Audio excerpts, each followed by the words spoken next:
हाल में बैठे तमाम मेरे दोस्तों, यूनिवर्सिटी के स्टूडेंट्स, मेरे मोहतरम मलिक फ़तेह ख़ान साहब, सारे दोस्त, अस्सलाम वालेकुम। मेरा नाम अहमद ख़ान बुज़दार है। मेरा डिस्ट्रिक्ट मूसा खेल बलूचिस्तान से मेरा ताल्लुक़ है। बरगोले फार्म से मेरा एक फार्म है। मैंने 2010 में ओलिव काश्त किए थे, जो जब पाकिस्तान में बहुत कम लोग ओलिव को जानते थे कि ओलिव इतनी अच्छी चीज़ है। बहुत कम लोग थे जिनके बारे में और जिनके लिस्ट में मैं भी शामिल हूँ। मैंने शुरू में इटली से कोई दरख्त लाए थे 500 के करीब, वो हमने लगाए और उसके बाद फिर हमने अपनी नर्सरी बनाई, फिर हमने इटली से लाए, फिर स्पेन से लाए, फिर तुर्की से, फिर ईरान से। अभी मेरे पास 2000 दरख्त हैं। अल्लाह का शुक्र है 1100 दरख्त मेरा फसल दे रहे हैं। इस साल 1100 दरख्त से मैंने 4000 litre olive oil extra virgin oil निकाला। मलिक फ़तेह ख़ान साहब बेहतर जानते हैं, जो ओलिव को जानते हैं वो मुझे भी शायद जानते होंगे। तो पाकिस्तान में जो ओलिव ऑयल का परसेंटेज है, चकवाल में 8, 10, 11, इस दफ़ा मलिक साहब का कोई 14% निकला। इससे पहले 10%, 11 से ज़्यादा नहीं होता था पोटोहार रीजन में। KPK में 15-16% ऑयल निकलता है शायद। बाकी पंजाब में भी इसी तरह है, 10, 12 है, 11 है, 8 है। बर्ग ओलिव फार्म वो वाहिद ओलिव फार्म है जिसका 29.41% ऑयल निकला है चकवाल से। तो 29.41 शायद दुनिया में कहीं इतना ज़्यादा नहीं निकला है, 22-23 से ऊपर नहीं निकला है। उसी की निस्बत डॉक्टर मार्किटी और कुस्तुंतिनो परमा और डॉक्टर फ्रांसिस्को मुझे इटली ले गए हैं कि आप आएँ, हमारे बाग को भी देखें, हमारे जैतून के फार्मों को भी देखें, उनकी प्रूनिंग और उसकी पिकिंग और उसकी पैकिंग। मैं कोई 15 दिन का मैंने विज़िट किया। उसके बाद ITC इंटरनेशनल ट्रेडर सेंटर की तरफ से मैं इजिप्ट गया और इस्तांबुल भी मैंने देखा। लेकिन मैं कुछ और कहना चाह रहा हूँ, ख़ासकर स्टूडेंट्स को, ख़ासकर उन लोगों को जो फॉरेस्ट डिपार्टमेंट से उनका ताल्लुक़ है, जो इस मुल्क के करते धरते हैं, उनसे भी मेरा गुजारिश है।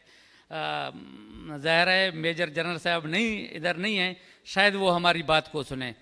देखो, पाकिस्तान में एक अदादो शुमार के मुताबिक 6 से 8 करोड़ वाइड ओलिव हैं, जिसको पंजाबी में कहू कहते हैं, बलूची में हस कहते हैं, पश्तो में श्वन कहते हैं।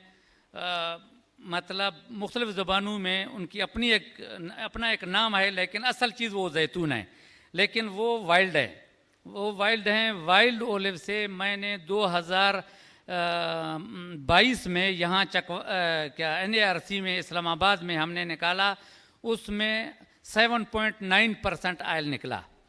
मैंने इस दफ़ा वाइल्ड ओलिव से extra virgin oil cold press से, कैप्टन महमूद साहब वफाकी सेक्रेटरी फूड सिक्योरिटी हैं और डॉक्टर खैर मोहम्मद साहब ऑयल सीड प्रोग्राम के जनरल मैनेजर हैं। इन लोगों ने इटली से एक छोटी मशीन ला करके मेरे गांव में मुझे दिया कि इससे आप एक्स्ट्रा वर्जिन ऑयल निकालें। उससे हमने 450 लीटर ऑयल निकाला। मैंने 6000 रुपये का लीटर बेचा, 6000 रुपये का 1 लीटर हमने बेचा। क्या फॉरेस्ट डिपार्टमेंट, हम दरख्त तो लगा रहे हैं, ये बिल्कुल सारे लोग सुबह से कह रहे हैं, बेहतर जानते हैं, मैं कोई इतना पढ़ा लिखा आदमी नहीं हूँ कि दरख्त लगाना चाहिए, लेकिन दरख्त को बचाना भी चाहिए। दरख्त को बचाने के लिए फोर्स की ज़रूरत नहीं है कि वो गन उठा करके हर दरख्त के साथ खड़ा हो जाए कि इसको नहीं काटना है।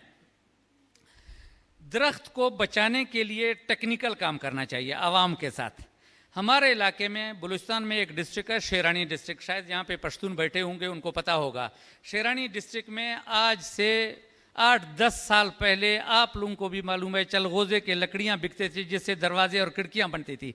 आज मैं शर्त लगाता हूँ कि पूरे पिंडी में कोई ढूंढे 1 फुट उसको चलगोज़े का लकड़ी नहीं मिलेगा। उसकी वजह, लोगों ने उनको तकसीम किया, एक दरख्त से 40,000 किलो का फ्रूट निकलता है चलगोज़े का। तो लोगों ने कहा हम काटें क्यों, हम सोने की का जो अंडा देता है मुर्गी, अंडे को हम क्यों नहीं खाएं कि मुर्गी को ज़बह करें। लोगों ने छोड़ दिया। तो इसी तरह जैतून को बचाने के लिए फॉरेस्ट डिपार्टमेंट के जो लोग हैं, जिनके पास अख्तियार हैं, जो गवर्नमेंट पॉलिसी मेकर लोग हैं, उनको छोटी छोटी मशीन, मैं कश्मीर में देख के आया हूँ, मैं यहाँ पे भी खानपुर डैम में देख के आया हूँ, हज़ारों दरख्त हैं, लाखों दरख्त हैं, कोह सुलेमान, डेरा गाजी खान में लाखों दरख्त हैं। बलूचिस्तान के बारखान, मूसा खेल, शेरानी, जोब, खुजदार, यहाँ हरनाई, यहाँ पे लाखों दरख्त हैं। उन पे सिर्फ एक मशीन की ज़रूरत है। मुझे अफसोस है कि पाकिस्तान में, इस मुल्क में 47 से लेकर आज तक किसी ने ये नहीं सोचा कि हम कोई 50 लाख की मशीन लेकर के वाइल्ड ओलिव से आयल निकालें। वो अहमद खान ने ही सोचा, हमने जाकर के 650 लीटर निकाला, लेकिन सरकार ने कोई मशीन नहीं लाया। हक तो ये था कि सरकार जाकर के मशीन ले आता और उन दरख्तों को बचाने के लिए, ताकि लोगों को पता चलता है एक वाइल्ड ओलिव, ये आप लोगों के नोटिस में हो, आप देख भी सकते हैं, प्रैक्टिकली भी देख सकते हैं, 40 से 50 किलो फ्रूट देता है, जिससे 3 से 4 लीटर ऑयल निकलता है। अगर 1 लीटर 5 से 6 हज़ार रुपये का बिकता है तो इसका मतलब है 20-25 हज़ार रुपया एक दरख्त देता है। अगर हमारे पास 8 करोड़ दरख्त हैं, फ़र्ज़ किया हमारे फिगर गलत हैं, 6 हैं, 5 हैं, 1 करोड़ दरख्त हैं, 1 करोड़ दरख्त से अगर हम 20,000 या 30,000 एक दरख्त से कमाते हैं तो कितना आमदनी होगा। और लोग कतन भी उस दरख्त को काटने की कोशिश नहीं करेंगे।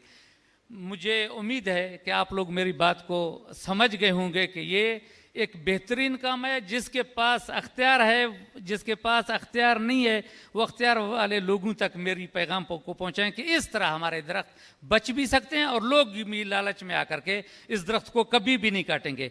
हमारे गाँव में जो ओलिव के दरख्त हैं, इधर शायद स्क्रीन पे आपने देखा होगा, एक दरख्त है, चकवाल के जितने भी PhD डॉक्टर हैं वो हमारे गाँव आए हैं।